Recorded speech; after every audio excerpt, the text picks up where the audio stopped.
Welcome back to the channel. This is Movie Club. This is all the movies I watched during the month of May. Currently, due to what's still going on, I spent May in lockdown, so I had a chance to watch a few movies. 27 altogether. And we're starting with 1955's Bad Day at Black Rock. A stranger comes to town, a town in the middle of nowhere, with a message and receives a hostile reception from the townfolk. What has the town hired and why are they so hostile? I don't want to talk too much about this movie because I think it's something you should definitely go into as blind as possible. It's also in the list of 1001 movies you must see before you die. So when I say I think it's good, I'm backed by that. Now, this feels like a semi-modern western. A stranger comes to the town is the basis of most westerns. And it also stars a lot of famous cowboys like Lee Marvin, Robert Ryan, and Dean Jagger. Now, this movie was shot in CinemaScope, which, if you don't know, it's basically widescreen, but to the max. And because of that, it looks beautiful in the desert shots and the scene with all the scenery. And it just gives so much picture, only that you wouldn't see if it was 4:3 or 16:9 or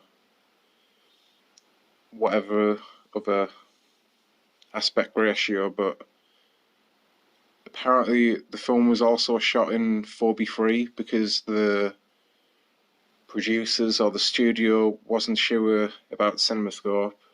I'm not sure if this was the first CinemaScope film or what. It was definitely probably one of the earliest. And like 3D and a lot of other things, CinemaScope was seen as sort of a hawky thing, and there's so many scope things that have come out after this. I recommend checking it out, but be warned though, it is a slow burner, so if you don't like slow burning films, this one might not be for you. Next up, this is the only black and white movie I watched this month, and I'm glad it was shot in black and white. It adds so much to the grittiness. Still a bit early for the detailed gore that we expect from war movies now, but I think this is one of the best war movies, especially on the Korean War. This is Pork Chop Hill from 1959. This is based on a real battle that took place during peace talks at the end of the Korean War, which is 1953, which is actually only a few years earlier from when this film came out. So a lot of the survivors would have still been alive and be able to see this, maybe even contributed to the making of the film. But basically, this is about the Americans led by Gregory Peck, who was ordered to capture a hill. There's nothing on the hill or to it, it's just for bragging rights, really. It's pretty much worthless to own to either side, which just goes to show how pointless this battle was. Nobody won out of this. There was no pork chops on Pork Chop Hill, basically, and the war ended a couple weeks later. And as the movie goes on, the men realise how pointless it is as they start to crack under pressure with constant casualties and attacks on them. If that was not bad enough, the Koreans are blasting propaganda-riddled speeches over speakers to them constantly, and it's only Gregory Peck who's keeping them together. And as they get down to the low numbers, probably a few dozen really, they're not expecting any reinforcements. They are expecting a big attack, but they sort of refuse to come down off the hill, which is probably what I would have lobbied for, because really there was no point in them being there. Like I said, this is probably one of the best war films. Definitely one of the best Korean war films. I will leave you with one of the most powerful lines spoken during the film. What happened to the push-button war we heard about? that line really hit with me because, 60 years later, plus, we're still having wars with soldiers, and wars are just pointless, really, I think. Anyway, we'll revisit Korea a little later. Next up, the Assassination Bureau. This is from 1969. A journalist goes to the leader of a group of assassins, not knowing she's asking the very man she wants killed to put on a hit on himself, which he gladly accepts. This movie is a lot of fun, definitely not for everyone. It's not to be taken seriously. If you like black comedies, I recommend checking this one out. Oliver Reed and Diana Rigg are at their peak during this time, each coming redefining roles in James Bond, The Avengers, and Oliver Twist. The movie's effects may have not stood the test of time, but I think, in a way, the film did. I'd recommend checking this one out. This is probably one of my favourite camp 60s films now. Next up, it's Under the Rainbow from 1981. Nazis, Munchkins, and Japanese tourists run circles around Chevy Chase and Carrie Fisher in this hard-to-find cult classic. I know it's not based on real events, but without this movie, if someone told me it was what happened while behind the scenes of The Wizard of Oz, I would not have questioned them because Hollywood is just a weird place and it could be true. Chevy Chase described the film as one of the worst movies ever made, and Carrie admitted that it was one of the worst movies she ever starred in. I won't lie, parts of this movie made me laugh, and the rest of the time made me question what I was doing with my life at 1 o'clock in the morning. I also believe some of the Munchkins in this film were actually in The Wizard of Oz, which is cool if that's the case. Would I recommend this film? Probably not. It is an odd one. And like I said, it is hard to find now. I think you can get it on Warner Archive collection as far as physical media goes, but I watched it online because I was just curious to check this one out. It sounded batshit crazy, and it was batshit crazy, and yeah, it made me laugh, but probably is a one-time watch for me. I'm not going to revisit it anytime soon. Next up, it's 18 again from 1988. After a car accident, an 81-year-old grandfather swaps bodies with his 18-year-old grandson. Now, body swap movies or age swap movies are really a genre of their own. I had known about this one for a while, but never seen it. I was most excited because this is an 80s film, and this type of movie screams the 80s.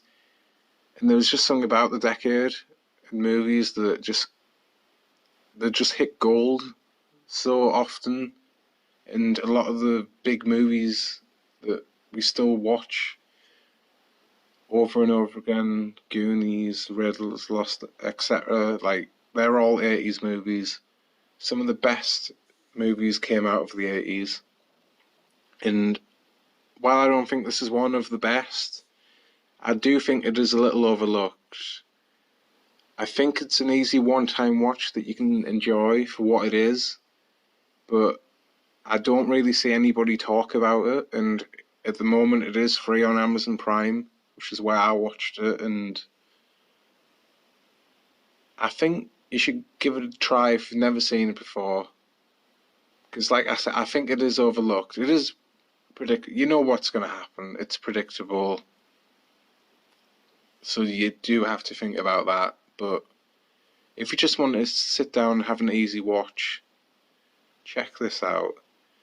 Also notable that George Burns, who plays the grandfather in this, actually lived to 100, which is impressive because not many people live to 100, and in this movie it really is about recapturing your youth.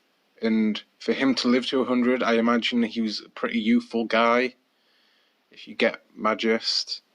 But yeah, recommend this one for an easy one-time watch. Next up, it's High Spirits from 1988. I wish I'd seen this film around Halloween time. This strikes me as a very Halloweeny movie, but I'd never seen it before, so I decided to check it out. It's basically about two honeymooners who decide to go out on a honeymoon to not your usual idea of what a honeymoon would be, to an island somewhere in an exotic country, but instead to a haunted castle. And while at the castle, the owner, to sell it to tourists really and honeymooners, he pretends that the castle is haunted, but then two real ghosts turn up who are themselves a couple, and from there, wacky things happen. While watching this, I was impressed by the budget. They must have put a lot of money into this, just going from the effects. Not to spoil it too much, but there is a bus that flies, similar to, I'd say, Harry Potter. And there is some cool effects for the ghost that are sort of reminiscent of, say, the Haunted Mansion with Eddie Murphy, and not because it's before CGI and things like that, maybe like Ghostbusters. A lot of practical effects in this, which is what I like to see from movies, because while CGI has its perks of being easier, and you can, when you see practical effect, you know a lot of hard work's being put behind it. So I tend to like them more. Would I watch it again?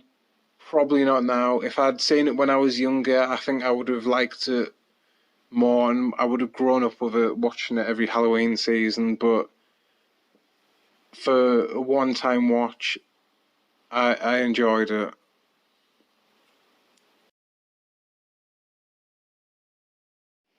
Next up, it's a rapid fire starring Brandon Lee. Now, talking about Brandon Lee, you can't talk about him without talking about his father, especially when it comes to his movie career. Obviously, we all know what happened with Brandon on the set of The Crow. There was a tragic accident with a prop gun.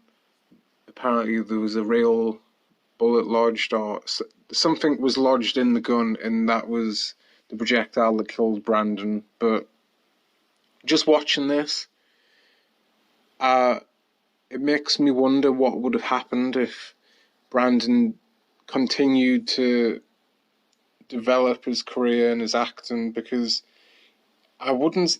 He's not a bad actor in this, and obviously the producers and whoever came up with the idea of the movie and cast Brandon had the idea in the back of the head about Bruce Lee and wanted to sort of capitalize, but also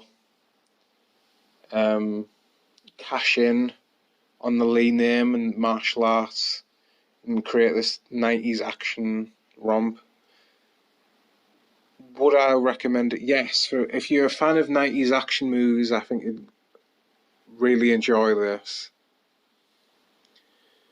But again, the whole time I was watching it, I was thinking of other movies that Brandon could star in, and reading up after this, Stan Lee, not related, we all know who Stan Lee is, Marvel.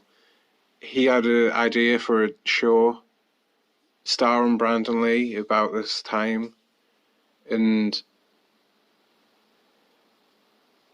just imagine what he could have done in his life. He seems like a talented guy from what I've seen him in, and I don't really think he reached his peak. I think the peak for him was The Crow, but I think he had a lot more to give, and it's such a shame that he didn't get to do more work. But everything that he did do, like Rapid Fire and Laser Mission Force and those other martial artsy action films, are good. That they still stand up and stand out from other action movies of the time. Next up was Dave from 1993. Dave is basically about a lookalike to the president that's hired on a not full-time basis, but he's hired to go to all the events that the president doesn't really need to be at, where it's basically a shake hand deal, a toast, a little speech, just to get out there and meet the people. After his first engagement playing the president, the actual president comes into a coma, and now Dave is pushed into the full role pretty much as the president. He has to pretend the whole time that he's the president, because if the media finds out, if other countries find out that the leader is being taken down and nobody's actually in power at the moment, then everything will go wrong. So he has to get along with the president's wife.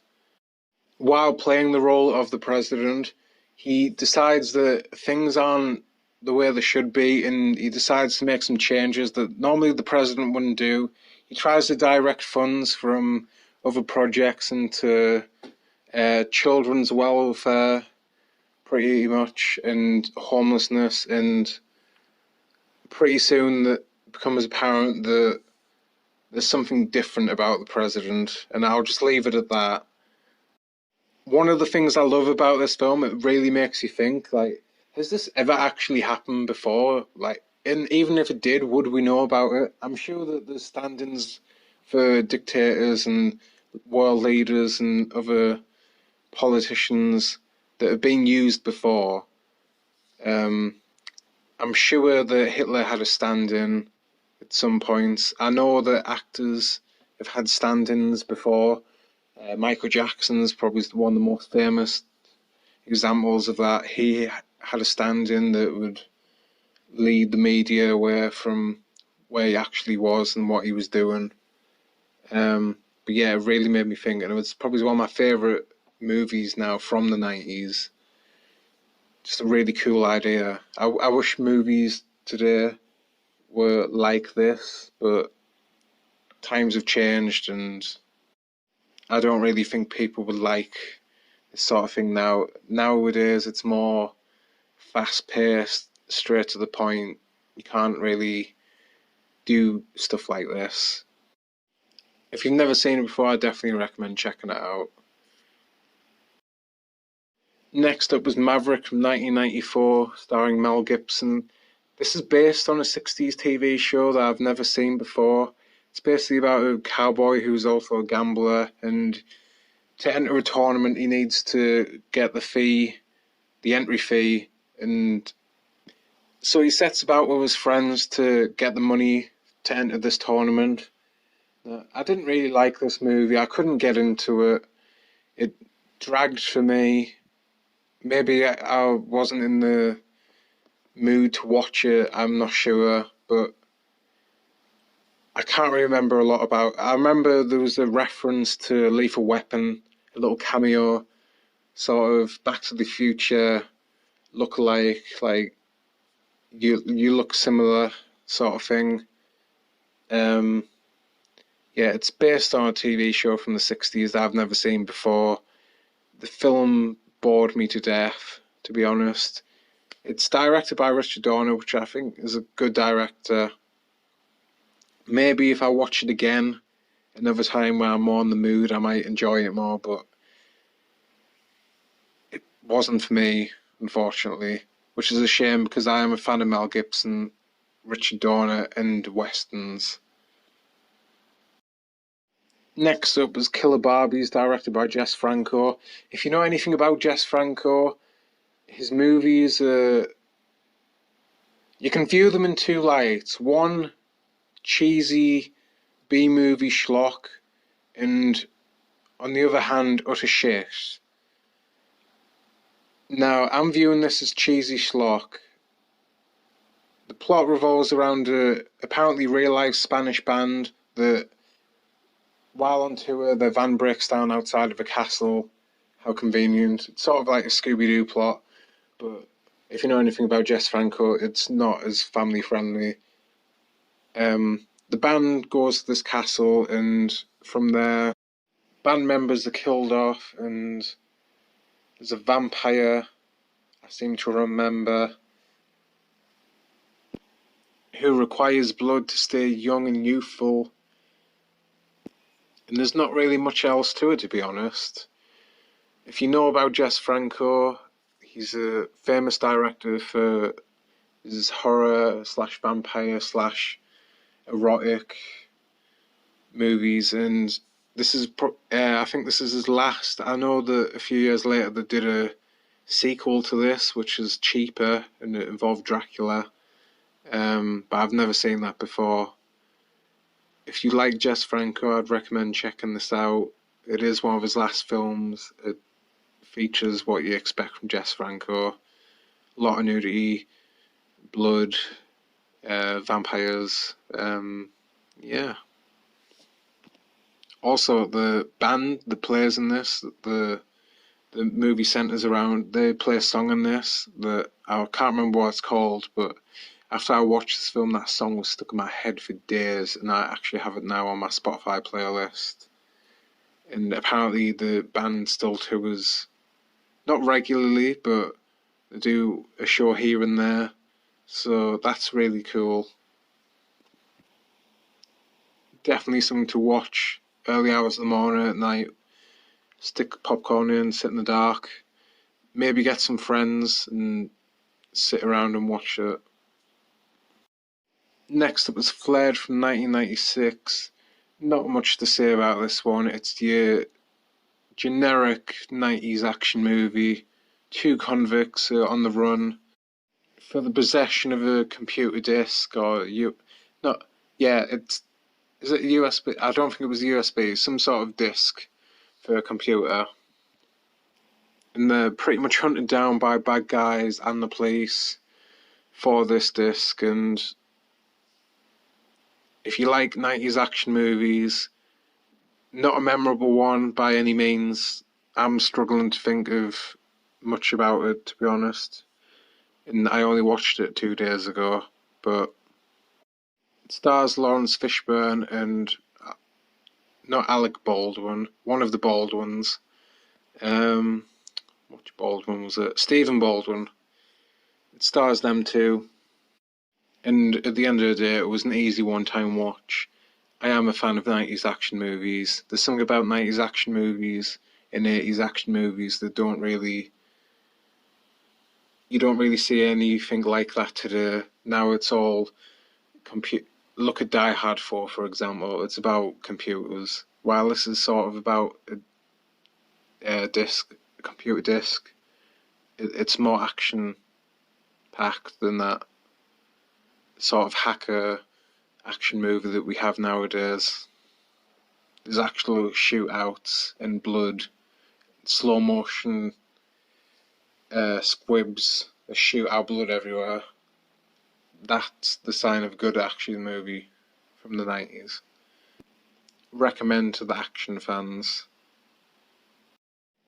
Next up is Breakdown from 1997. This is one of my favourite movies I watched this month. This stars Kurt Russell.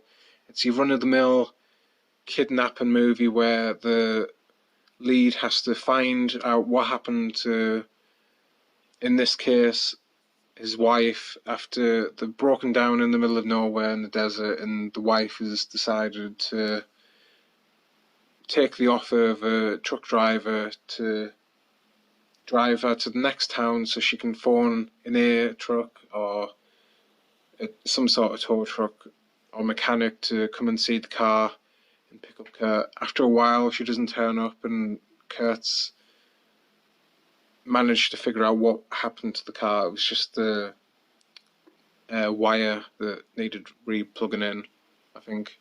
Something like that. Something simple on the car. He drives to the next town, not town, diner. He drives to the diner where his wife's supposed to have been dropped off to make this phone call. Nobody in the diner knows anything about it, what happened to her. So instantly Kurt's concerned for his wife's well-being, and he has to go on a hunt to find out what happened to her, who has her, why they have her, and this was really good. I'd recommend this as a 90s action movie.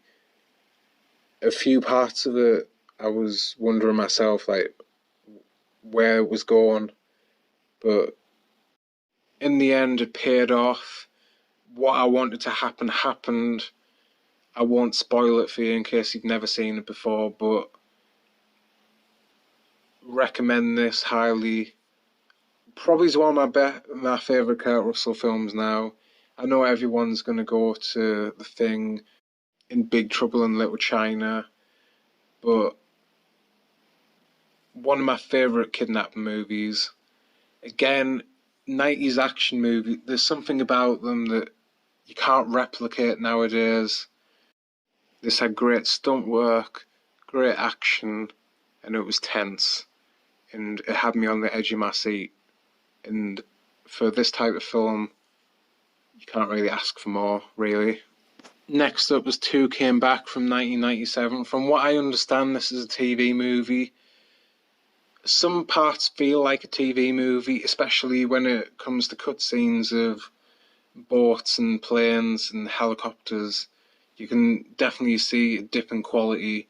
Like the film is shot on film, but the cutaways are shot on videotape. That lets it down a little bit. And also the title. The title of a film should not give away the end. And I think this ruins the film going into it straight away. The film is called Two Came Back. So instantly, you know two are coming back. And going from the cover, you know who it is. So what was the point? They could have called it anything else but Two Came Back. It let me down in that regard of spoiling itself, but for a TV movie from the 90s, it was actually quite decent. There was a shark kill. I'm not worried about spoiling the film for you because it spoils itself, but there is a crew on the boat, and one by one they are picked off until there's two survivors, and you can guess who they are. This stars Melissa Joan Hart, who's famous for her role as Sabrina the Teenage Witch. I think it was maybe during a time on Sabrina this came out, or maybe a little bit before.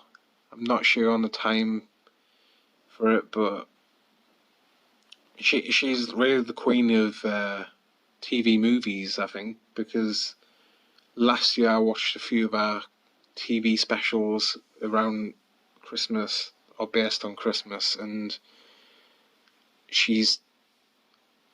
they were really good. For TV movies, they're better than they should be, I think.